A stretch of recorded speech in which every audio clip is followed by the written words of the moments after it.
everybody to take their supplements when it comes to vitamins and minerals. All these little vitamins and minerals, just like he was saying, and I'll reiterate, just domino effect on each other. For example, you need vitamin A to convert iron into hemoglobin, which carries oxygen to every cell in your body. So if you're vitamin A deficient, your hemoglobin might be low.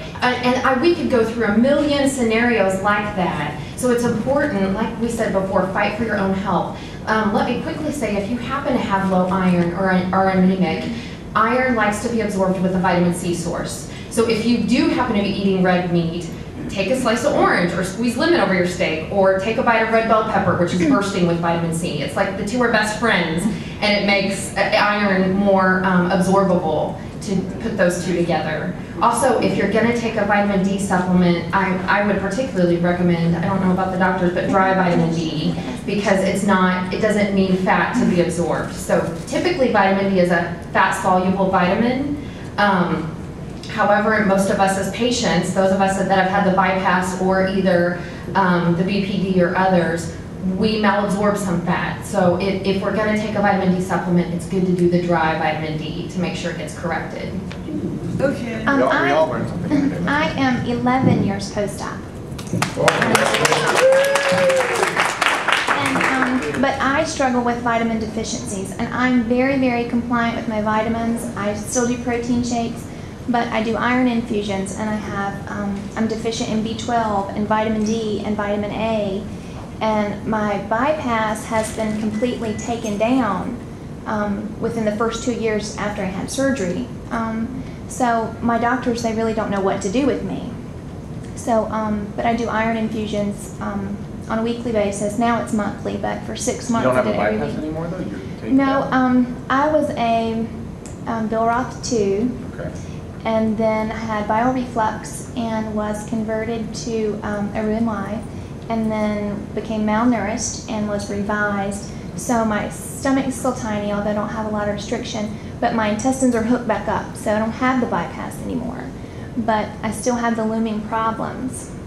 So I've gone to specialists, and they just don't know what to do. I just get iron infusions. And I mean, I'd have to ask you some really personal questions that you don't want to. Let's you hear don't it. want to talk about in this thing to kind of figure that out. But you know what I would really look at in that situation is food intolerance. Now, an interesting thing that is going on in this country is, and again, we're going to be talking about this tomorrow. I'm giving away my talk right now. All right. Is genetically modified foods, and the fact that our foods nowadays are made by big companies and plants. Like what I'll tell you now, I always thought I got it from Michael Pollan, if you guys have ever read any of his stuff, but he said your food should come from a plant, not made in a plant. But most of our food is made in a plant, and those plants are so powerful they've actually have lobbyists that make it sure that Congress makes it that we don't even know when our food is genetically modified, and that has led to, so the most genetically modified foods are wheat and corn and soy, which are the biggest sharecrops that we have, and which are in every food. I mean, if you're going through a grocery store, it's all wheat, soy, corn, everything, whether it's a Frito chip or a saltine, it's all wheat, soy, corn. And when we genetically modify those, we think, I can't say it for scientific fact, but we think that that's part of the reason that we're getting increases in food intolerance and food sensitivity, almost like food allergy. And we are getting increases in food allergy.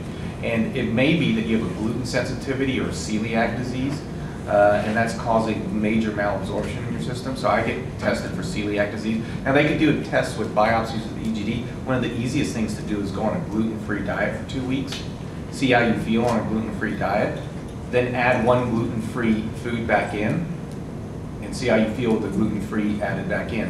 And that's really the best test for gluten sensitivity. But I would look at that, because you shouldn't, with your bypass reversed, you shouldn't be going through this. So for some reason, you're not absorbing. One more thing I'll say. I'm talking too much. You guys want to talk? Well, one more thing I would say is that I really also believe in probiotics a lot. I've become a big believer in probiotics, and we drink chlorinated water, right? We take antibiotics for viral. You get the sneezes, and we're calling for our dose of antibiotics. We eat meat that's loaded with antibiotics.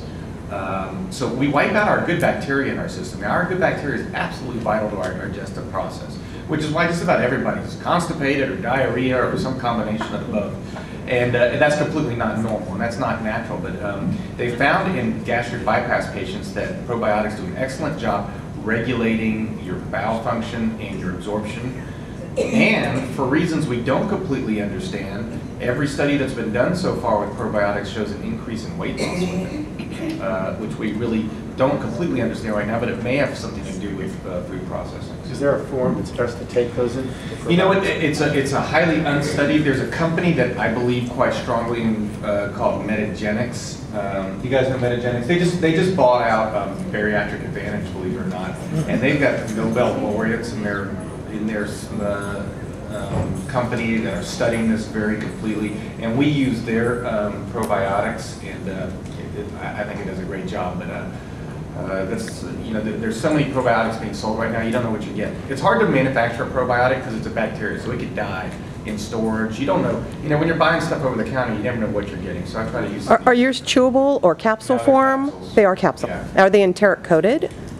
They're made to digest easily. Okay. They're not Okay. enteric coated. Enteric coated would make it difficult Yes. for it to break down. So They were made- saying it made it more stable. They That was made it. it so that it could get through the stomach part easily, so Okay.